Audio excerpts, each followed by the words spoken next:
Dr.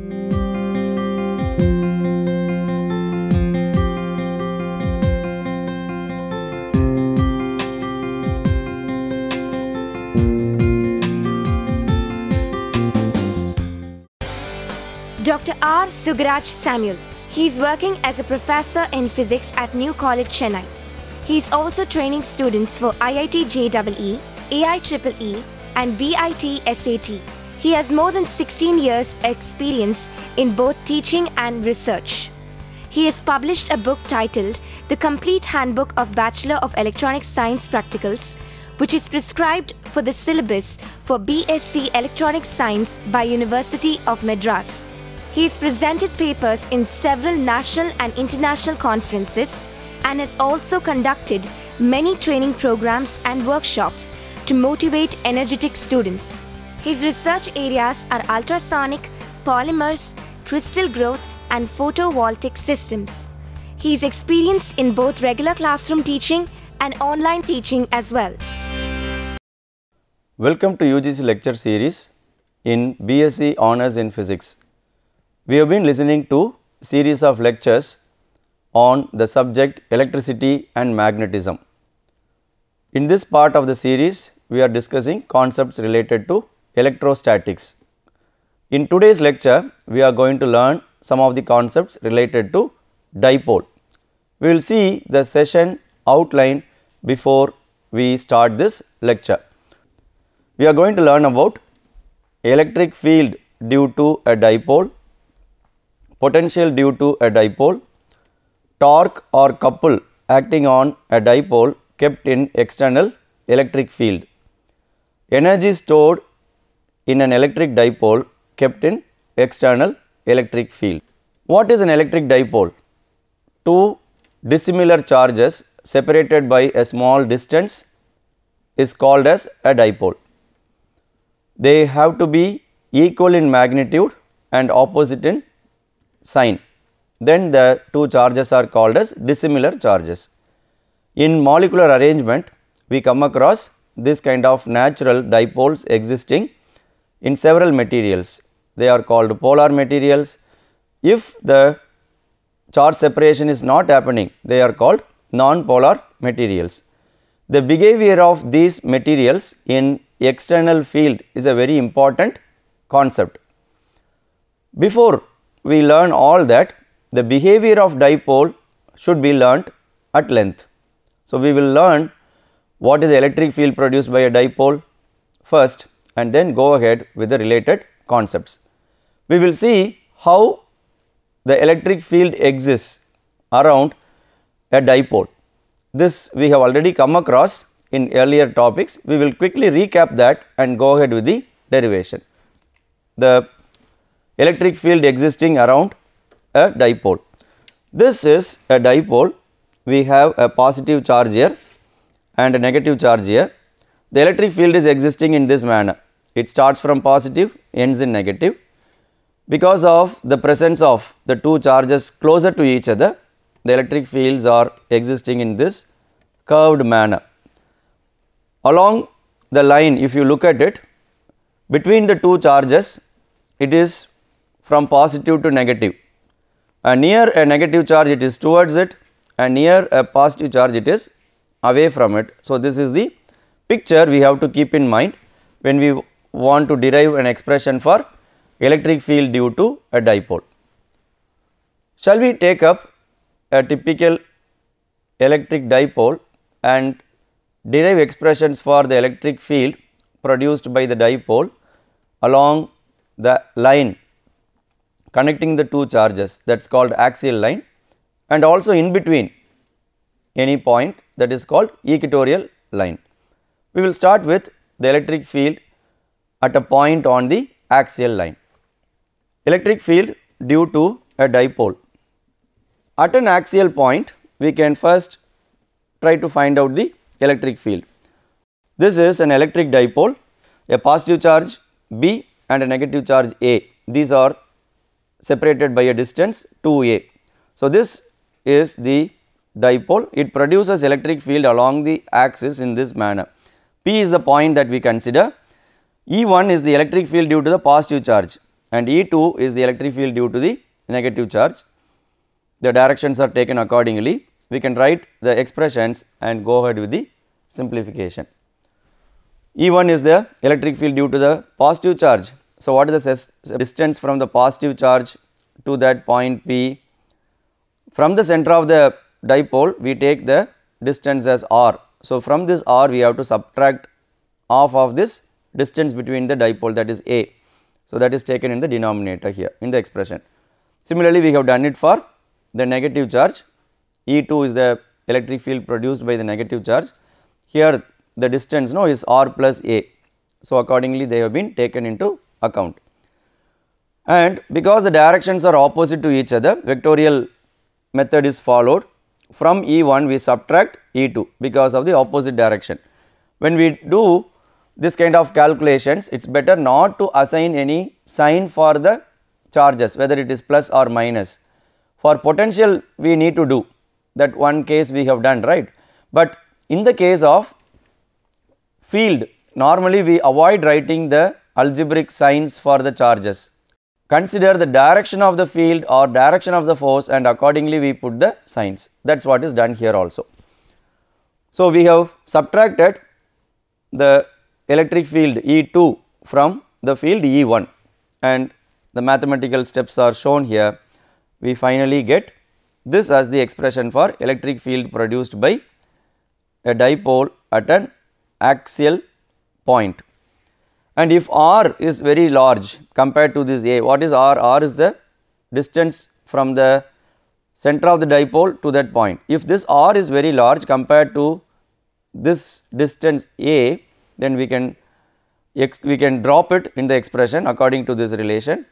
And also the dipole moment 2aq is called a dipole moment, that is also incorporated. I would like to write what is that. The dipole moment P is 2a, the distance of separation and any one of the charge. So, that is incorporated into this and we finally get this expression. The direction of E is in the direction of lines of force as we have seen. So, we have got an expression for the electric field due to a dipole at an axial point. Is the concept clear? We will take up another point now. That point would be an equatorial point. Equatorial line is the line that is passing between the two charges at the center and perpendicular to it. So, we will take it up. This is how we have taken the equatorial line. As usual, we have the positive and negative charges shown here. This is a center. So, this point is an equatorial point that we have taken for our discussion. What about the electric field here? From the positive charge it is coming out, that is marked as E1, and from the negative charge, no, it is towards the negative charge. So, it is marked towards it, E2. So, the E1 and E2 are to be vectorially added. For this kind of vectorial addition, the angle is a must. We have to consider the angle. So, that angle is taken here as theta. This is for the geometrical reason. E1 and E2 both are equal in magnitude because it is at the same distance from the 2 points, but only the directions are different. When we resolve this E1 and E2 into the respective sine and cos components, have a look at this picture. So, here it is shown, the E1 is in this direction, E2 is in this direction at that point P. We have resolved that into sine and cos components. E2 is also resolved into sine and cos components. The sine components get cancelled, right, they are opposite to each other. The cos components get added here. So, that is what is taken into account here. So, that is done here and we have substituted for the expressions for E1 and E2, then for cos theta the quick simplifications are performed on this, and as usual this is the expression we have. If the r is very large compared to a, we can drop this a in this expression. So, we end up getting this expression for electric field due to a dipole at a equatorial point. Shall we compare the equatorial point field and the axial point field?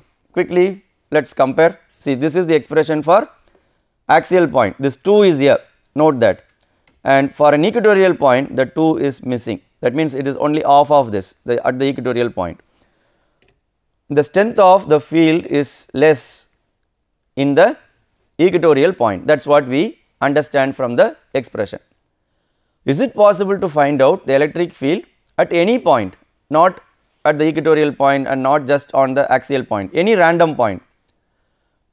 Little bit of mathematics is involved in that. We may have to depend on the polar coordinate system of doing calculations. Anyway, we will make an attempt to find out the electric field at any point, a random point. At any point, we can find out, this is the point we have chosen. It is neither on the axial line nor on the equatorial line, right? It is at random point. So, we take it is at an angle theta with respect to the axis of the dipole. This is taken as a reference. And at this point, the electric field will also be in this direction due to the positive charge, and due to the negative charge there will be a curved line, right. I bring back the original direction that we have seen for a dipole. Based on that, this direction is chosen, and this can be resolved into a radial component and tangential component rather than deriving the sine component and cos component normally we do for Cartesian coordinate system. Here we follow the polar coordinate system and take the tangential and radial components. This is how it is done. See, radial component and tangential component. So, we introduce another angle phi here for this kind of resolution, and that is done. ER is, it is along the radial line, right. So, we have taken that here. This expression is familiar to us, already we have done this, and the tangential component, this is along the tangential direction, the 2 is dropped. These are written based on the expressions that we have obtained along the axial line and along the equatorial line and the components of them, the cos component of that and sine component of that. And if you want to find out the resultant field, we use this relation and substitute the expressions, we finally end up getting this equation as the equation for electric field produced at any random point. It is P divided by 4 pi epsilon naught square root of 1 plus 3 cos square theta. This theta is measured with respect to the axis, a line connecting the point P and the axis. E makes an angle phi with OP. This is the reference point for us, no, that E makes an angle phi. If you want to find out what is the direction of this E, so in that case the direction of E can be direction of the electric field E can be found out with the help of the angle phi. Tan phi is written as ER by ET, ER and ET are available here. So, when we do that, this tan phi is found to be half of tan theta. Theta is the reference angle that we have here. So, with these notations we will be able to find out the electric field at that random point. We know now 3 results, right. One is for a point on the axial line, for a point on the equatorial line, and third one is the most general one, any point that is chosen near a dipole. If the general equation is taken and the special cases are introduced, we can cross check whether we obtain the same expressions for the axial and equatorial points. We will do that like this, and this expression can be used, the general expression for electric field can be used to find out the potential near a dipole for any random point. We know the relation between the potential and electric field. By properly using the relation, the tool, we can find out the potential. That is what we are going to do now. The potential due to a dipole at any point.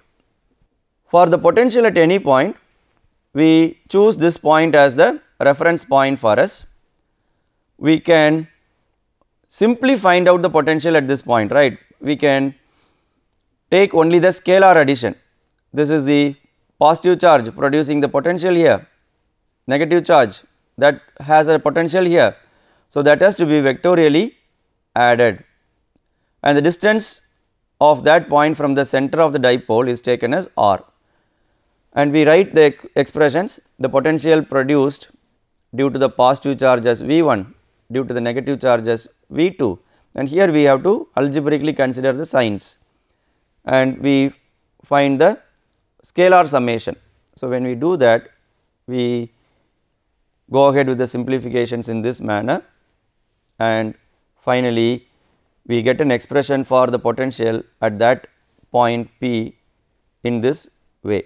Here also we can introduce the dipole moment, P is 2aq, and when we do that and also take this special consideration, if r is very large compared to a, the lengthy expression becomes a very small expression, 1 divided by 4 pi epsilon naught P cos theta divided by r square. Here we can take the special cases. For an axial line, theta is 0.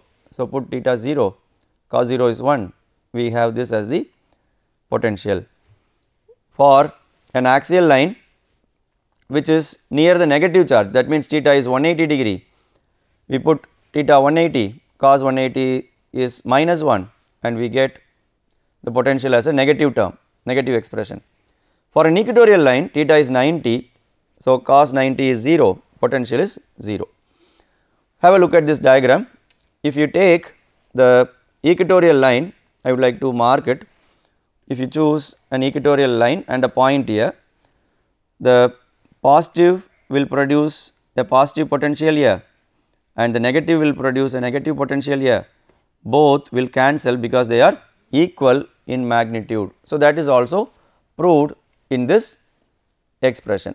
So, we were able to find out the potential produced by a dipole at any point. Now, when we keep such a dipole in external electric field, the dipole itself has got its own field, that is called its own internal field. The electric field expression we have got, and also we have seen how the electric field exists around a dipole. But when such a dipole is kept in external electric field, maybe a uniform electric field, how does it behave? The positive charge will experience force, the negative charge also will experience force, but they will be in opposite direction, but they are not on the same line if the dipole is not properly oriented along the electric field. In that case, a couple is developed, we call that as torque, right. Torque is the force producing a rotational motion. If the two forces are doing that, which are equal in magnitude, opposite in direction, not passing through the same point, separated by some distance, then that kind of torque is specially called as couple. So, that kind of couple is set in a dipole when it is kept in external electric field. So, the next topic that we are going to see is the calculation of the torque experienced by a dipole when it is kept in external electric field. Have a look at this diagram. Let the dipole be kept in an external electric field E. The plus q experiences force along E and minus q experiences force opposite to the direction of E. Have a look at this diagram. This diagram represents the dipole that is kept in external field, and this is the field shown here with parallel lines which are equidistant. It is marked as E, electric field E here, and these are the two charges. Positive charge experiences force in the direction of the field, negative charge experiences force in the opposite direction. Just for the sake of the orientation, we have taken this as the angle theta. The expression for torque tau is written like this. Tau is any one of the forces multiplied with the perpendicular distance. So, this is the simple equation that we have for torque. Originally in mechanics, the expression for torque is written as R cross F. R is the distance and F is the force. the cross product is taken into account. The scalar form of that is r f sin theta, right. That modified form is directly taken here to find out the torque. And we have substituted for the force, which is QE acting on the charges, and perpendicular distance is 2a sin theta. 2a is the distance of separation, and when we use the dipole moment as 2aq as P, so we have this expression as the expression for torque. What is the vector form of this? We can write it as P cross E. The sin theta is there, no, so we write it as the cross product. The dipole moment tries to align in the direction of the external electric field. What will happen? The dipole, suppose this is the direction of the dipole, when it is kept in external field in this manner, this is the direction of external field. Here we have the positive charge, negative charge. Because of the influence, the dipole will try to align positive charge in the direction of the field, negative charge in the opposite direction. It tries to align in the direction of external field. In that alignment, there will not be torque. Only when there is a disturbance in the alignment, the torque will come into the picture. Now, originally we said the dipole moment exists from negative to positive charge, no, that explanation is understood here. Have a look at this diagram. In this, when the torque is acting on it, what will happen? Look at the dipole moment, it is from negative to positive. In the perfectly aligned manner, the P will be aligned in the direction of the external electric field. So, that is why we have taken the direction of the dipole moment from negative to positive, right. The dipole moment aligns in the direction of external field. Electric field, do not worry about the charges and all that, concentrate only on the dipole moment, because it is a vector quantity, it has direction. The dipole moment aligns in the direction of external field. That is why we have taken the direction from negative to positive. We will see the special cases now. This is the expression for the torque, it is P e sin theta. For an axial line, if the theta is 0, the torque is 0, that means there is a perfect alignment. That kind of arrangement is said to be stable equilibrium. If along again the axial line, but at 180 degree, that means the flip side, the positive is on the opposite direction of the electric field. If it is the other way aligned, then also the torque is 0, but in this condition it is said to be unstable equilibrium. How do we differentiate between the stable equilibrium and unstable equilibrium? In both the cases the torque is 0, stable equilibrium, unstable equilibrium. The thing is, if the dipole aligns in the direction of the field, if you disturb it, it will once again come to the perfect alignment. If you disturb it, it will come to the perfect alignment. But in the unstable equilibrium, the torque is 0, but if you disturb it, it will not go back to the opposite alignment, it will try to come to the stable equilibrium. So, that is why we call them as stable equilibrium and unstable equilibrium, right. And what about the torque that is acting when the dipole is perpendicular to the field, the dipole moment is perpendicular to the field. For equatorial line alignment, theta is 90, sin 90 is 1. So, the maximum torque exists on the dipole. So, we have seen the behavior of a dipole in an external electric field. This concept will be very much useful to us when we take up the behavior of bulk materials in external field. We call the materials which are non-polar in nature, no, as dielectric materials, that we will learn in some of the upcoming lectures. Now, we are discussing the concepts related to dipole, right. Now, one more quantity related to dipole we will learn. What about the energy that is stored, because there is a torque getting developed when a dipole is kept in external field, there is work done involved in the rotation. So, definitely there is energy involved in a dipole that is kept in external field. We will try to learn that now, the energy associated with an electric dipole. This is what we have. The work done by the torque that is acting on a dipole, the same diagram once again I have brought here for the discussion. This is the mechanical expression for the work done by the torque. It is integral tau d theta. Normally work done is taken as force multiplied with the distance with a cos theta term associated with that, right, the angle between the force and displacement. But as far as rotation is concerned, it is the product of the torque and angular displacement theta, and here it is taken as the integral form for this elemental angular rotation d theta. What is the work done? So, we integrate to find out the full work done. We know what is the expression for torque, just now we have derived. So, it is P E sin theta substituted here. D theta is a small angle through which the dipole is displaced. P and E are constants taken outside. When we integrate this expression, taking the constants out, integral sin theta alone we have, which is minus cos theta, and we substitute the limits, we apply the limits, the upper and lower limits are applied to it.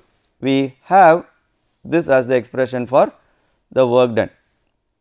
This minus sign exists in the derivation, right, it comes out of the derivation itself, and this theta final is the final position, angular position, theta I is the initial position. So, let us take if theta I is 90 degree and theta f is some theta. Why do we take 90 degree as the reference initial position? Because in that position, that 90 degree position is taken as the reference. We see as if the energy is 0 at 90 degree, because there is a cos theta involved, cos 90 is 0. So, we take in the 90 degree position, the energy that is stored is taken as 0 energy. So, that is taken as a reference, that is a key point, that is not the minimum, that is just taken as a reference, 0 is taken as a reference. Having done that, for any angle theta, that is a final, we have the work done as minus P E cos theta. Look at the expression. So, we define the minus P E cos theta as the potential energy.